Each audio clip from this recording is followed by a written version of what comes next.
Evangelho de João, capítulo 1, de 43 a 51. No dia imediato, resolveu Jesus partir para a Galiléia e encontrou a Filipe, a quem disse: segue-me. Ora, Filipe era de Betsaida, cidade de André e de Pedro. Filipe encontrou a Natanael e disse-lhe: achamos aquele de quem Moisés escreveu na lei, e a quem se referiram os profetas, Jesus, o Nazareno, filho de José.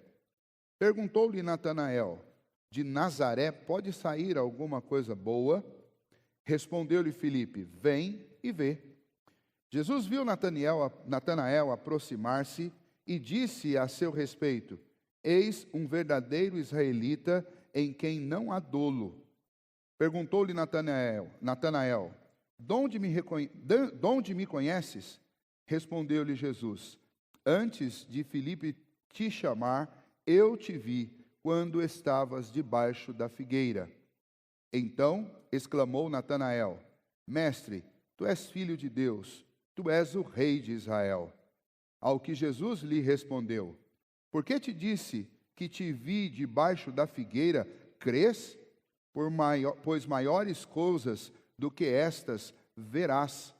E acrescentou: em verdade vos digo que vereis o céu aberto e os anjos de Deus subindo e descendo sobre o Filho do Homem. Amém. Vamos orar mais uma vez. Senhor nosso Deus, nos ajude a aprender com a Tua palavra. É o que nós te pedimos em nome de Jesus. Amém.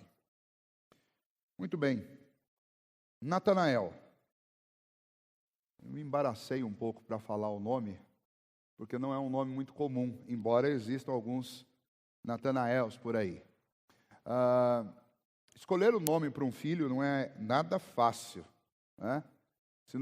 Se já não bastasse aquela influência natural da época, tem a época dos Mateus, tem a época das Isabelas, tem a época dos Pedros, e assim, normalmente a gente acaba sendo influenciado pelo nome ou os nomes do momento, aqui no Ocidente.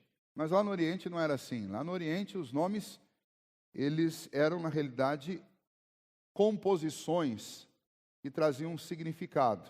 Não é como nós damos um nome próprio, exclusivo, e normalmente nós nem consultamos o significado.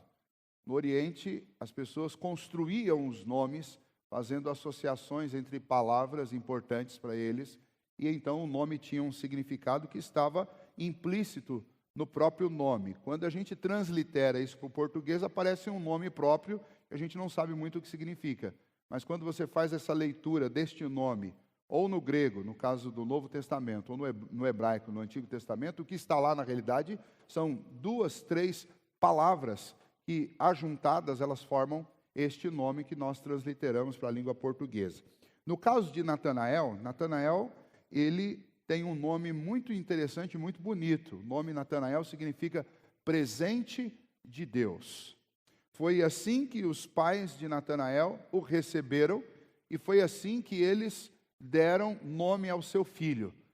Chamaram o seu filho de o presente de Deus. O sobrenome dele, que você vai encontrar em outros lugares na Bíblia, quando aparece a lista dos apóstolos, o outro nome, que é o seu segundo nome, é Bartolomeu, que significa filho de Tolmai. E então, este Natanael Bartolomeu aparece para nós aqui no Evangelho de João, sendo chamado nesta passagem do versículo 43 a 51 do capítulo 1. Lembra que o evangelista João escreveu no final do 1º século, ele não tem mais a preocupação de narrar a história de Jesus completa, que ele experimentou, vivenciou e viu, mas ele tem uma preocupação em narrar os fatos que são mais importantes para levar os seus leitores, os seus ouvintes, a crerem em Jesus Cristo como o verdadeiro Filho de Deus. Então ele faz uma seleção, diferente dos outros evangelhos, que contam os 3, Mateus, Marcos e Lucas, quase que a mesma narrativa, com algumas nuances diferentes, com alguns acréscimos um do outro, mas eles seguem uma mesma ordem. João não está preocupado com cronologia, nem muito preocupado em ser exaustivo. João está escrevendo aquilo que ele considera ser importante. Tanto que lá no capítulo 21 ele vai dizer que se fosse para escrever tudo o que Jesus fez, faltariam páginas para fazer esse registro. Contanto, o que ele escreveu para que creiais que Jesus Cristo é o Filho de Deus. Então, cada uma dessas passagens, ela tem uma importância singular para que os leitores creiam que Jesus Cristo é verdadeiramente o Filho de Deus. E nós temos aqui esta breve história do chamamento de alguns apóstolos. Isso começa a acontecer desde o versículo 29, quando João Batista repete esse testemunho a respeito de Jesus, acontece o batismo de Jesus, e a partir dali, então, os discípulos começam a vir até Cristo, e eles são convidados por Jesus para segui-lo, para ir após ele, para serem seus apóstolos. O versículo 40 fala de André, fala de Simão, e aqui, quando nós entramos no capítulo 43, fala de Filipe, que foi chamado também. E este Filipe é lá da cidade de André e de Pedro, e este Filipe vai chamar a Natanael, e vai chegar para Natanael, presente de Deus, e dizer para ele: nós encontramos aquele de quem Moisés falava. Nós encontramos aquele a respeito do Antigo Testamento, que o Antigo Testamento nos testificava e prometia, o Messias, o nosso Salvador. Mas, ao dizer isso, Filipe faz algo interessante. Filipe coloca a localidade de onde Jesus tinha vindo. Ele chama de Jesus o Nazareno, dizendo: Jesus, aquele que veio de Nazaré. E aí, a partir desse momento, nós começamos a ver duas reações. Primeiro, a reação de Natanael sobre o convite que Filipe lhe fez, e depois nós vamos ver a reação de Jesus em relação à chegada de Natanael, e estas reações têm lições importantes para a nossa vida. Estes personagens desta pequena passagem, eles são moradores de dois lugares diferentes. Eles são moradores de Caná da Galileia e moradores de Nazaré. Caná e Nazaré eram duas cidades próximas, mas eram duas cidades rivais. Caná era uma cidade que era prioritariamente composta por judeus. Os seus moradores não se misturaram. Já Nazaré era uma cidade que tinha uma certa mistura. Os habitantes de Nazaré eram tanto judeus como eram também gentios. E por causa disso havia uma antipatia entre os moradores de Caná com os moradores de Nazaré. Nazaré era mal vista entre as cidades, não só porque era uma cidade muito pequena, muito pobre, muito humilde, um lugar onde facilmente você passaria despercebido na história. Nós só sabemos da existência de Nazaré por causa da figura do Senhor Jesus, que embora não nasceu em Nazaré, nasceu em Belém, mas pouco tempo depois do seu nascimento, seus pais foram para o Egito, fugindo de Herodes, e depois voltaram do Egito e fixaram moradia em Nazaré. Provavelmente, exatamente para passar desapercebido daquela situação de perseguição que provavelmente Jesus sofreria por conta de ser o Filho de Deus, de ser a resposta àquela profecia, e porque certamente, e não foi diferente, Jesus, ele manifestaria a sua divindade a partir do momento que ele começasse a crescer, as pessoas perceberiam isso. Então, estas conclusões que nós tiramos com base naquilo que João apresenta e os outros evangelistas apresentam, nos mostram Jesus nascendo em Belém, descendo ao Egito, mas vivendo a maior parte desses 30 anos até o início do seu ministério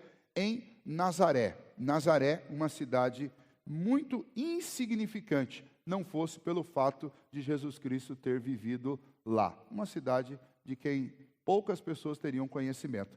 Quando Filipe ouve que este Jesus, que segundo Filipe é o cumprimento das palavras do Antigo Testamento, quando Natanael ouve que esse Jesus veio de Nazaré, ele faz a seguinte exclamação, ou a pergunta, melhor dizendo, ele faz a seguinte pergunta, versículo 46.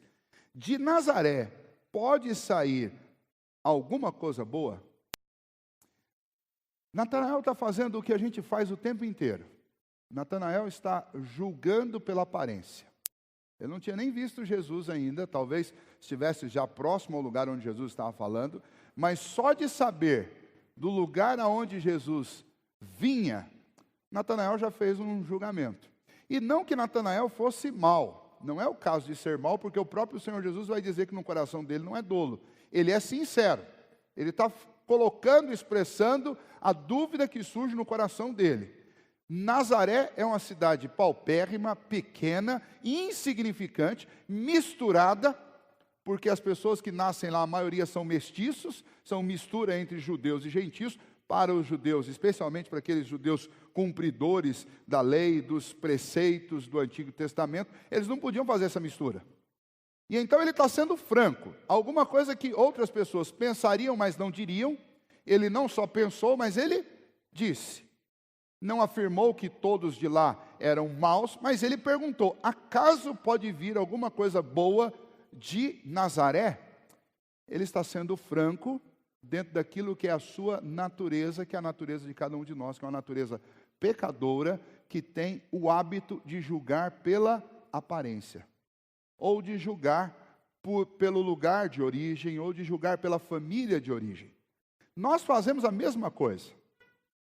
Basta que você saiba de uma pessoa nova na igreja, no seu ambiente de trabalho, na cidade, você pergunta: viu, mas de onde vem? Qual que é o sobrenome? O que essas duas perguntas significam? Significa que você está querendo colocar um rótulo. E para você pôr um rótulo, você quer algumas informações adicionais. Por exemplo, se a pessoa diz de onde ela vem, aquilo que você sabe sobre o lugar de onde ela veio, ou aquilo que você sabe sobre uma pessoa que veio de lá, que não necessariamente tem a ver uma com a outra, você automaticamente vai colocar naquela pessoa que você está acabando de conhecer. Quando você procura o sobrenome, e a pessoa diz, e o sobrenome é um sobrenome conhecido, você já automaticamente vai carimbar essa pessoa que você acabou de conhecer com toda a reputação que você sabe sobre o sobrenome. Vai falar: esse daí é da família tal. Ih, rapaz, já conheço, pessoal. Se é dessa família, então, eu já sei como é que é. Ou seja, rótulos, juízos, julgamentos que nós fazemos pela aparência, pelas informações que nós colhemos ao longo do tempo sobre estas pessoas, né? Então, nós temos o hábito de fazer isso, nós vivemos fazendo isso o tempo inteiro. Por exemplo, se eu citasse para vocês aqui, olha, chegou aqui na nossa cidade o João, ele é lá de Aparecida. O que você vai pensar sobre ele? Primeira coisa que vem sobre a sua cabeça sobre ele. Você vai automaticamente concluir qual que é a religião dessa pessoa. Porque ela veio do lugar que eu citei. Se eu falasse para você: olha, acabou de chegar aqui na nossa cidade um israelita, um iraquiano. O que você ia imaginar sobre isso? Ou um sírio. Mudou-se para a nossa cidade uma família de sírios. O que você ia pensar sobre isso? Automaticamente você ia pensar: devem ser muçulmanos. Porque a gente tem um hábito de fazer isso. E é o que Natanael está fazendo e mostrando que isso não é novo, isso é muito antigo e nós continuamos a fazer. Julgar pela aparência, pela procedência, sem mesmo conversar, sem mesmo ouvir, a gente já emite um juízo sobre as pessoas, ainda que seja um juízo sutil, como esse aqui que Natanael fez. Mas em contrapartida, nós temos a reação de Jesus. Versículo 47 diz: Jesus viu Natanael aproximar-se e disse a seu respeito, antes que ele chegasse, para aqueles que estavam com Jesus. Jesus olhou Natanael se aproximando e disse para os seus companheiros: eis um verdadeiro israelita, em quem não há dolo, em quem não há maldade. Vejam só, a Bíblia diz que o Senhor, olhando do céu para a terra, não viu nenhum justo sequer, nenhum que fizesse o bem, todos desesperadamente corruptos. Natanael não é exceção, Natanael faz parte desse grupo. Facilmente Jesus pode olhar para qualquer um de nós e enxergar todos os nossos pecados, porque Ele é onisciente, porque nada escapa ao seu olhar, porque nada escapa ao seu conhecimento.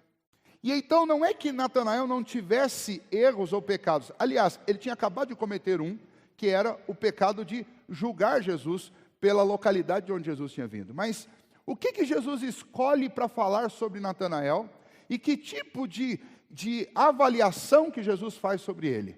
Escolhendo o que ele tinha de pior Ou o que Jesus faz é, através desse olhar clínico dele, encontrar algum traço que seja algo bom dentro desse coração.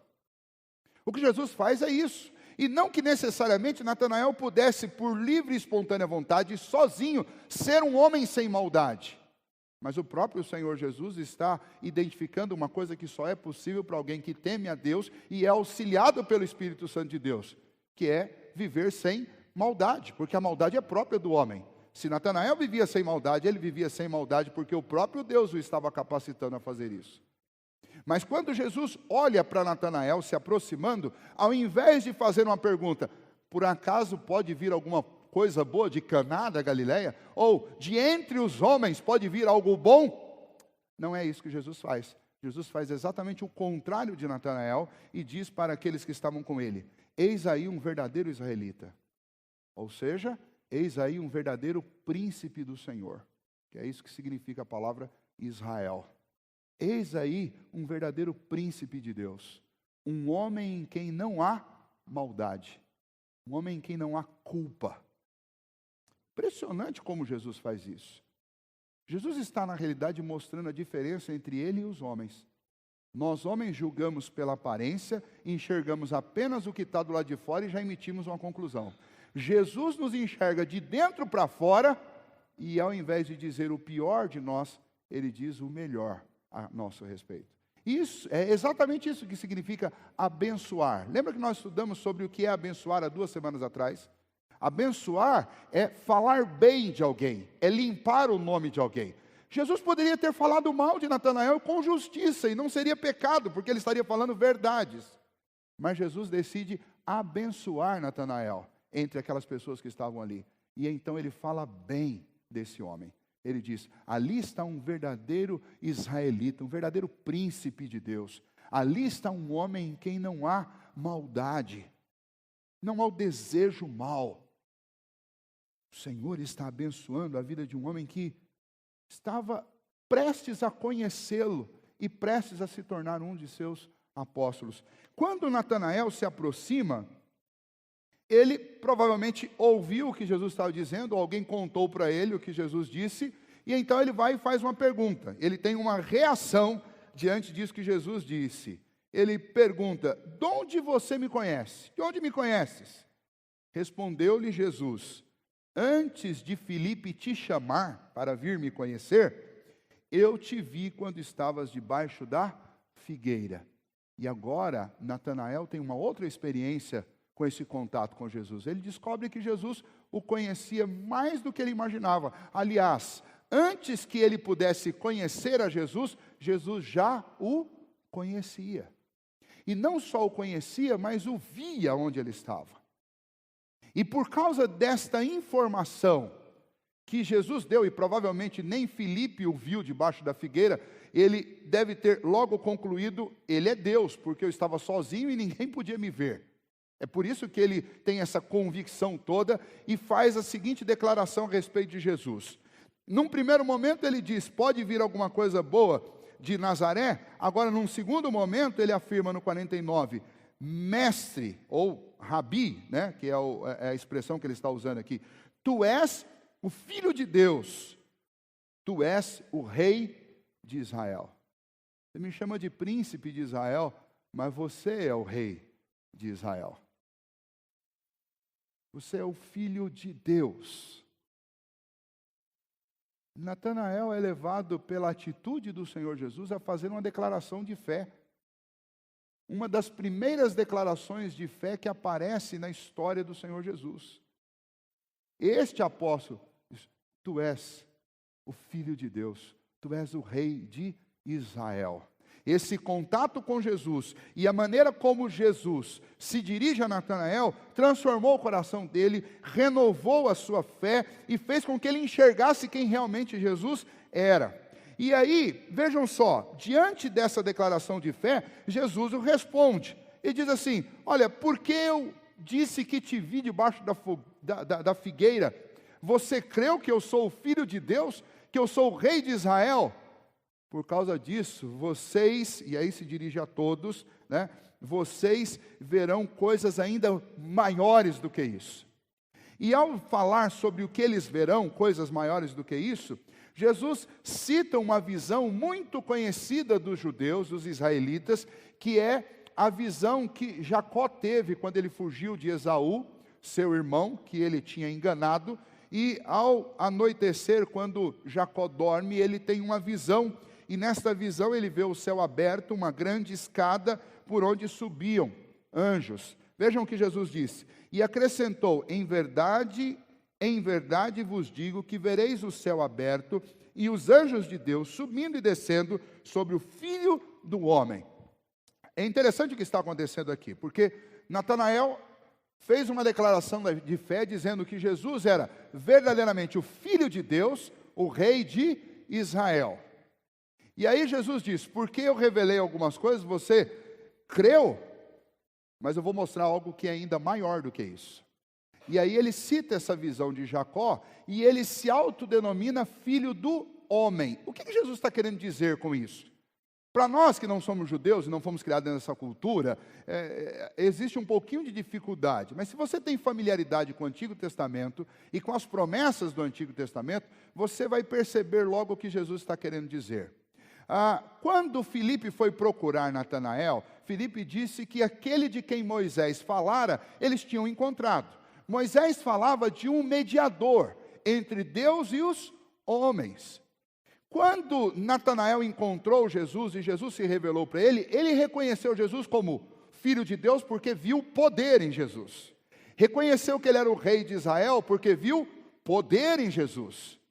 Mas o principal reconhecimento, que era o que Jesus queria que não só os apóstolos, mas todos nós tivéssemos a respeito dele, é que ele também é o Filho do Homem. O que isso significa? Significa que Jesus é verdadeiramente Deus, mas ele também veio para ser verdadeiramente homem. O homem que nos substitui no pagamento da nossa dívida. Ele é aquele que sobe e desce essa escada com os céus abertos. Ele desce trazendo a graça do Senhor sobre as nossas vidas, e ele sobe para nos representar diante de Deus. Então, quando Jesus diz para Natanael e para os outros discípulos, vocês creem porque eu adivinhei, porque eu revelei algumas coisas sobre o passado de vocês, mas eu quero mostrar para vocês algo que é muito maior do que isso. E o que é maior do que isso? O que é maior do que isso é ele assumir o posto de mediador entre nós e Deus. Isso é maior. A respeito da revelação de Deus feita em toda a Escritura, e especialmente através de Jesus, não há nenhuma informação maior do que essa, que Jesus Cristo veio para ser o mediador de uma nova aliança, para ser o mediador entre nós e Deus, para nos reaproximar de Deus, para construir uma ponte, para ser o caminho. Esta é a maior informação das Escrituras a respeito de Deus para nós. Que Ele é não apenas o Filho de Deus, que Ele não é apenas o Rei de Israel, mas Ele é também o Filho do Homem, portanto, aquele que nos representa diante de Deus, aquele que paga a nossa dívida, aquele que nos substitui, aquele que constrói um caminho, uma ponte entre nós e o Senhor, para que nós pudéssemos desfrutar da comunhão com Deus. E é isso que Jesus vai fazer neste ministério dele, que João está contando. E João escolhe essa história por vários motivos, mas principalmente para que aqueles judeus que lessem esse evangelho e todos os demais leitores, como nós, lêssemos esse evangelho e entendêssemos que essa história não é a história de um personagem qualquer, não é uma história de uma divindade como os gregos gostavam de contar, mas essa história é a história exclusiva do único e verdadeiro Deus que se fez carne, que habitou entre nós para a nossa redenção. O que torna a história sobre Cristo diferente de todas as outras histórias? Primeiro, o fato dela ser real. E segundo, o fato dela ser a única história de um Deus que deixa a sua glória para vir aqui, morar entre os homens, para ser como um homem e para nos representar diante de Deus, subindo naquela cruz e levando sobre si a nossa culpa. Isso tudo traz para nós uma aplicação e uma lição muito importante para a nossa vida. Nós podemos, a respeito dessa história, aplicá-la em nosso coração uma primeira lição. A primeira é: não julgue pela aparência. Se você é um filho de Deus, então você precisa aprender com o Senhor como lidar com as pessoas. Se você é um cristão, seguidor de Jesus, é seu dever, é meu dever, é nosso dever como cristãos, imitarmos Jesus em tudo. E como é que Jesus, ele se aproximava das pessoas? Com um olhar clínico, buscando os defeitos para poder rotular as pessoas, ou com um olhar clínico, buscando as qualidades para poder estabelecer laços, pontos de contato, comunhão, para poder ensinar algo precioso. Nós precisamos mudar a nossa maneira de nos relacionarmos. Infelizmente, nós vivemos relacionamentos corrosivos. A nossa sociedade ela é corrosiva. A nossa cultura ela é corrosiva. A gente encontra com as pessoas e parece que a gente faz aquilo que acontece nos desenhos animados entre os super-heróis e os vilões. A gente está o tempo inteiro tentando descobrir qual que é o ponto fraco do outro, para poder, em algum momento, colocar essa pessoa na sua mão e poder controlá-la de um lado para o outro. E é por isso que não poucas vezes nós nos sentimos objetos. Porque as pessoas estão nos tratando, e nós também estamos fazendo isso com os outros, o tempo inteiro, como se trata objeto. Nós estamos o tempo inteiro olhando para as pessoas, procurando defeitos, coisas desarrumadas, coisas desajeitadas, fraquezas. Isso acontece dentro do casamento, isso acontece nos relacionamentos pais e filhos, filhos e pais, isso acontece entre os amigos. Aliás, não deveria, né? A própria palavra amiga devia dissolver essa conduta. Mas acontece no meio dos amigos, acontece, infelizmente, e de maneira assustadora dentro da igreja, onde, infelizmente, as pessoas estão o tempo inteiro procurando os defeitos, os erros. Você convive 10 anos com uma pessoa, você não consegue guardar as coisas boas que essa pessoa diz. Mas você vai guardar cada uma das palavras erradas e ruins que ela falar. Maridos e esposas trocam gentilezas a vida inteira, mas o que vai ficar gravado na cabeça, infelizmente, são as coisas erradas, ou as palavras duras e grossas que um disse para o outro no momento em que perdeu a cabeça. Isso ninguém esquece. Mas as coisas boas são esquecidas. Dentro da igreja nós convivemos com as pessoas, mas parece que nós só lembramos dos fracassos, dos erros e dos tropeços. Então, depois de muito tempo, quando você vai falar sobre alguém, lembra do fulano? Qual? Aquele. Lembra daquela história cabeluda? Aquele. Volta e meia, volta alguém para a igreja, chega alguém na igreja, e aí você fica todo contente, você que não conhece a história, fica todo contente, ó, chegou. Ih, pastor, cuidado, que isso aí você não sabe, olha, tem tanta coisa para te contar sobre. E daí dá tristeza no coração de imaginar. Já pensou se Jesus fizesse assim com a gente? Já imaginou?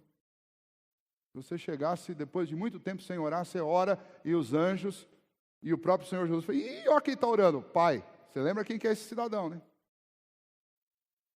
Já imaginou se Deus fizesse assim conosco? Pois bem, está mais do que claro que nós não podemos fazer isso. Então, lição prática desse texto para nós, da menor para a maior, da menor, a mais elementar, é que nós como cristãos não podemos ficar taxando, rotulando e tratando as pessoas por aquilo que a gente já descobriu sobre a reputação delas, seja verdade ou não. Porque o grande lema do Evangelho é exatamente o contrário disso. O lema do Evangelho é que nós somos salvos pela graça, não é por merecimento. E se é pela graça, então o que é mais importante na minha vida não é o que eu fiz, mas é o que eu ganhei. O mais importante na minha vida não é o que eu deixei de fazer, mas é o que eu recebi pela misericórdia de Deus. Então, ainda que a gente tenha uma memória gigantesca para lembrar dos erros dos outros, mas a gente não deve fazer isso. Que a gente deve imitar o Senhor Jesus e nos relacionarmos com as pessoas da mesma maneira como Jesus se relaciona. Embora a gente se recrimine um ao outro, mas todos nós oramos e falamos com o mesmo Deus. E o mesmo Deus nos recebe todos os dias. O que faz a gente pensar que a gente é melhor do que uma outra pessoa?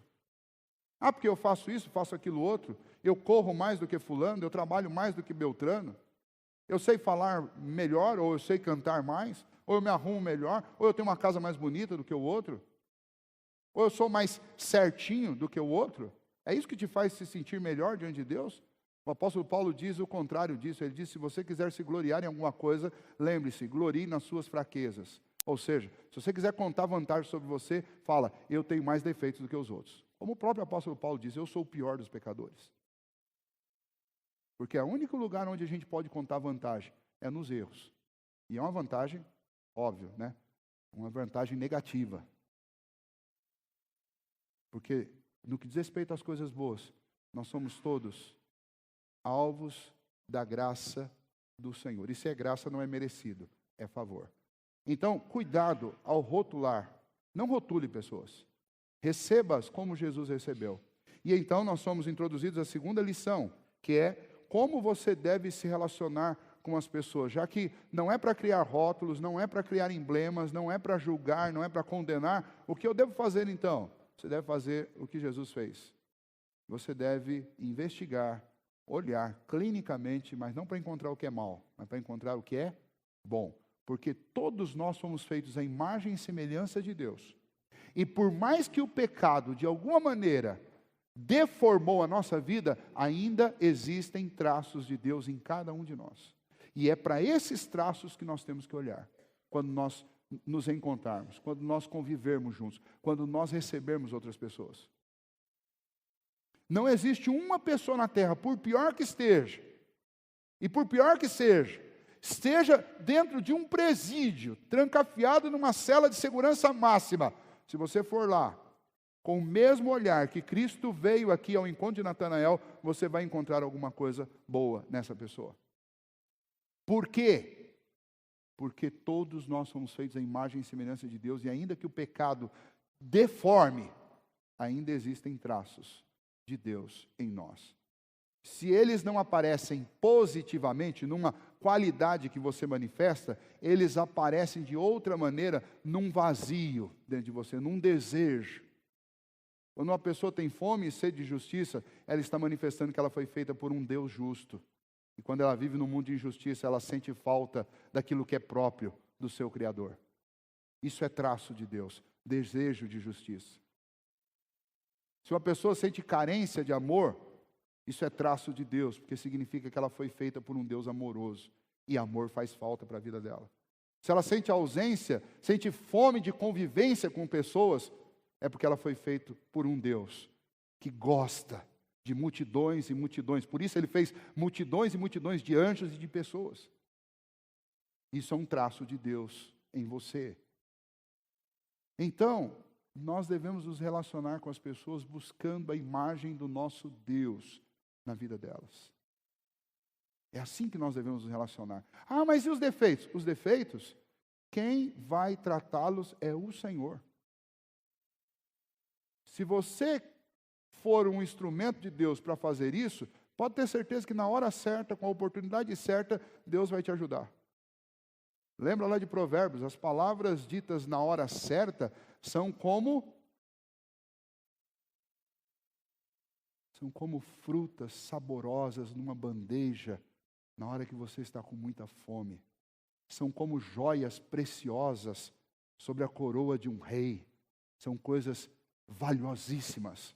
Então não tenha dúvida, Deus vai te usar na hora certa. Mas não deixe de se relacionar com alguém porque você foi lá e enxergou o pior dessa pessoa. Nós não podemos fazer isso. Nós não temos autorização para fazer isso. Nós precisamos sim imitar o que o Senhor Jesus fez. E um exemplo desse é com Natanael. Jesus fez isso com muitas outras pessoas. Encontrou algo de bom para elogiar. Jesus, enquanto Natanael pôs dúvidas sobre se poderia vir alguém bom da cidade onde Jesus foi criado, Jesus, em contrapartida, foi lá e fez um elogio a Natanael. O Filho de Deus elogiando um homem. Por que Deus fez isso? Pela disposição do seu coração. E é essa disposição que nós devemos seguir em todo o nosso tempo. Terceiro exemplo desse texto é que nós devemos manter firme no nosso coração a declaração de fé a respeito do nosso Deus. Imediatamente depois de crer que ele era o Filho de Deus, Natanael fez o quê? Natanael declarou isso publicamente. Natanael fez uma confissão pública da sua fé. E todo cristão deve estar sempre pronto a dar a razão da sua fé, a mostrar no que ele acredita, a falar do que ele crê. Infelizmente, nós estamos vivendo numa sociedade em que tem poucos cristãos prontos para dizerem o que creem. Nós estamos numa sociedade tão sincretista que as pessoas chegam com um absurdo próximas a você, começam a falar, não, eu creio numa força positiva que governa o universo e que é assim, balalá, balalé, e aí você fala, nós cremos quase na mesma coisa. O que eu já flagrei de crente fazendo isso? Você vai numa festa, num lugar onde tem muita gente, você ouve, e aí sempre tem um crente balançando a cabeça, é isso aí, é mais ou menos a mesma coisa. Não é muito diferente isso não. É diferente sim. Eu creio num Deus pessoal. Eu creio no Filho dele, que se encarnou, que tomou forma de homem, que viveu como homem, que ensinou a verdade absoluta, que morreu numa cruz para me salvar, que ressuscitou, ascendeu ao céu, e um dia ele vai voltar. Ele é o rei de Israel, ele é o rei dessa terra. Ele é o Senhor dos senhores, Ele é verdadeiramente Deus e verdadeiramente homem. Nós temos que ter a declaração de fé composta dentro de nós. Os antigos, e eu já tive o privilégio, junto com o presbítero João Ailton, de levar ceia para esse pessoal mais velho, e não poucas vezes você chega na casa desses mais velhos e eles repetem de cor o credo apostólico. Nós tínhamos gente aqui na igreja que faleceu há pouco tempo, de 92, 89 anos, 94, que ainda tinham, mesmo com a deficiência produzida pela idade, pelo envelhecimento, ainda tinham a capacidade de recitar o credo. Porque cristãos verdadeiros não só tratam como Jesus tratou, mas eles também são capazes de dizer quem é o seu Deus e qual é a sua fé. Nós precisamos fazer isso. Se você não quiser este credo montado e decorado como nós temos, no final do inário tem. Mas você pode compor a sua confissão de fé, desde que ela esteja de acordo com a nossa única regra de fé e prática, que é as Escrituras, mas você deve saber o que você crê. Porque volta e meia alguém está perguntando, e vocês, o que você acredita? Você lá naquela igreja, o que vocês creem? Você tem que saber dizer. Porque essa conversa de, não, é quase a mesma coisa. Nós cremos no mesmo Deus, estamos indo para o mesmo lugar. Não estamos, não. Não é verdade isso. Aliás, nesse mundo que nós estamos vivendo, existem pouquíssimas pessoas que creem no Deus das Escrituras.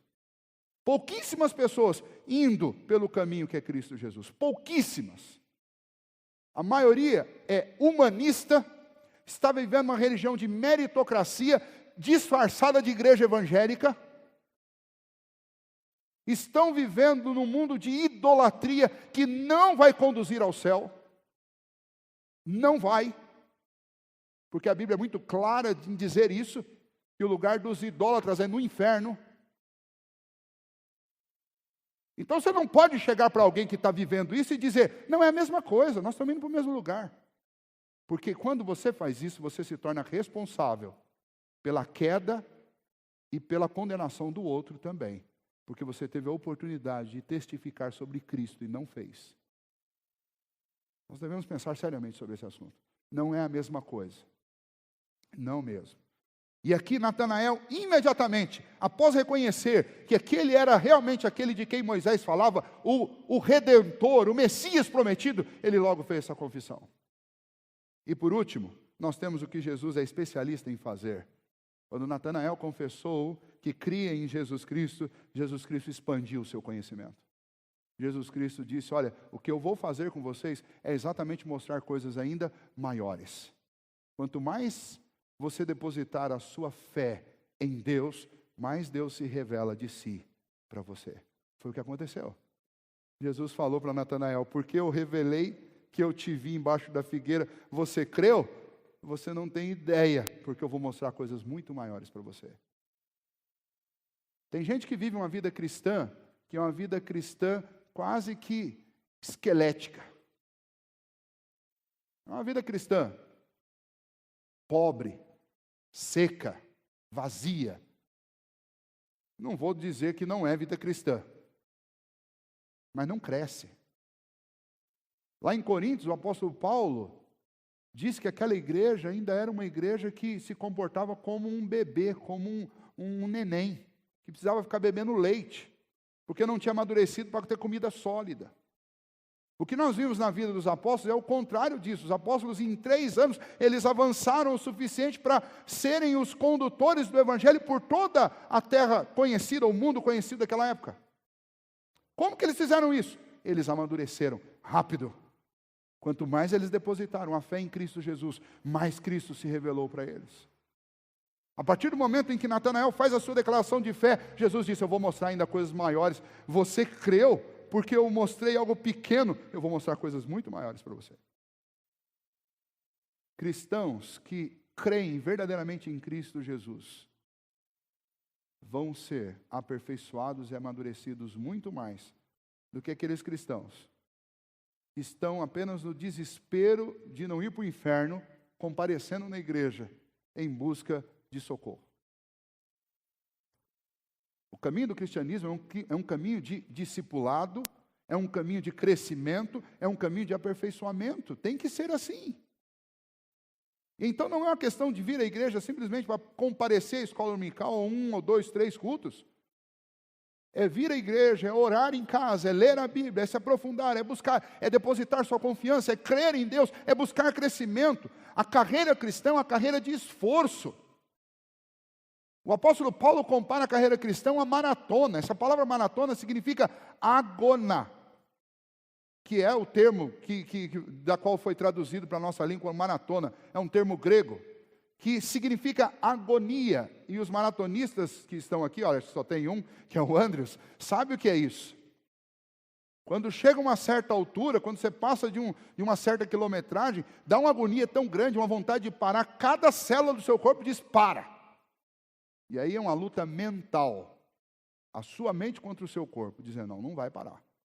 E o corpo diz: para, e você diz: não vai parar. E as sensações, elas são as mesmas, com 10, com 20, eu não cheguei lá ainda nos 30, mas a sensação é a mesma. É cansaço, é dor, mas se a sua mente diz: não para, você não para. E a vida cristã é assim também, não tem facilidade na vida cristã, é uma agonia. Mas o Senhor Jesus disse: eu venci esse mundo e vocês vão vencer também. Então não deixe se iludir, se enganar por aquilo que a sua natureza pecaminosa fica dizendo o tempo inteiro: não dá, não tem jeito, você não consegue. Isso não é para você.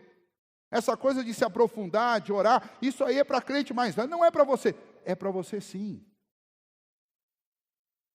É para você sim. O Senhor Jesus disse: eu tenho coisas bem maiores para mostrar para vocês. Venham comigo, sigam comigo. Vocês ainda vão ver coisas grandes. Eu posso, sem medo, dizer para vocês que João deixou esse texto aí para dizer também para os seus leitores no final do 1º século: venham caminhar com Jesus, porque o Senhor Jesus vai mostrar para vocês coisas muito maiores. Não são novas revelações, são as mesmas revelações, só que à medida que eu me aproximo dessa palavra, e à medida que eu tenho comunhão com Deus, Deus vai mostrando mais através desta palavra, e nós vamos conhecendo mais, e o nosso coração vai se fortalecendo na fé em Cristo Jesus. Então não importa em que degrau desta vida cristã você esteja, Deus quer se revelar ainda mais para você. Deus quer que você tenha passos mais firmes, e que você seja ainda mais maduro, e que você seja mais profundo na palavra dele. Ele quer se revelar a você. E por último, quando nós olhamos para esse texto mostra para nós que Jesus, encontrado por Natanael, é o Salvador dos homens. Quem encontrou não foi Natanael, foi Jesus que encontrou Natanael. Jesus já conhecia Natanael quando ele estava lá embaixo da figueira. Não foi Natanael que veio em busca de ver Jesus e Jesus o conheceu por causa disso. Não. Jesus já estava de olho em Natanael antes da fundação do mundo. Não foi você que veio à igreja e encontrou Jesus. Jesus já estava de olho em você antes da fundação do mundo. Isso é muito bonito. Porque Natanael lá no fundo sabia: quando eu estava na figueira eu não estava pensando em Jesus, mas ele estava olhando para mim. É tão bonito e é tão doce para o nosso coração ouvir isso. Saber que quando a gente nem pensava em ir para a igreja, o Senhor já estava nos vendo, nos contemplando aonde nós estávamos. E apesar de sermos pecadores, Ele estava interessado em nós. Antes que nós nascêssemos, antes que fôssemos formados, Ele já tinha esquadrinhado os nossos dias. Ele já tinha escrito a nossa história. E Ele já tinha feito todas as coisas contribuírem para que nós encontrássemos o supremo bem, que é Jesus Cristo. Então não é apenas uma questão de valorizar as pessoas ao nosso redor, mas é uma questão de saber o quanto Deus nos valoriza. Não é apenas um elogio de Jesus para Natanael. É o supremo elogio do Senhor Jesus de dizer: Natanael, você nem sabia que eu existia. Eu já estava olhando para você. É importante saber disso, porque isso encoraja-nos no caminho da fé. Isso nos ajuda a confiar ainda mais no amor de Deus. Quando a gente não sabia nada sobre Ele, Ele já sabia tudo sobre a gente. E Ele já tinha esquadrinhado os nossos dias, já tinha planejado os seus dias. Então não duvide desse amor, não desconfie dele, não sinta medo deste amor, mas entregue-se completamente a Cristo Jesus, que te conhece, mesmo antes de você saber qualquer coisa sobre Ele. Ele é o Senhor dos senhores. Ele é aquele que nos encontra. Ele é aquele que demonstra o seu amor por nós. Ele é aquele que enxerga a nossa miséria, mas ainda assim, Ele não olha para ela, mas Ele consegue encontrar em nós alguma coisa boa. E Ele nos santifica e nos transforma para que nós sejamos como Ele. Este é o Deus a quem nós servimos. Este é o Cristo que amamos, a respeito do qual cantamos e a quem nós almejamos, com todo o nosso coração, um dia, ver na glória o nosso Redentor.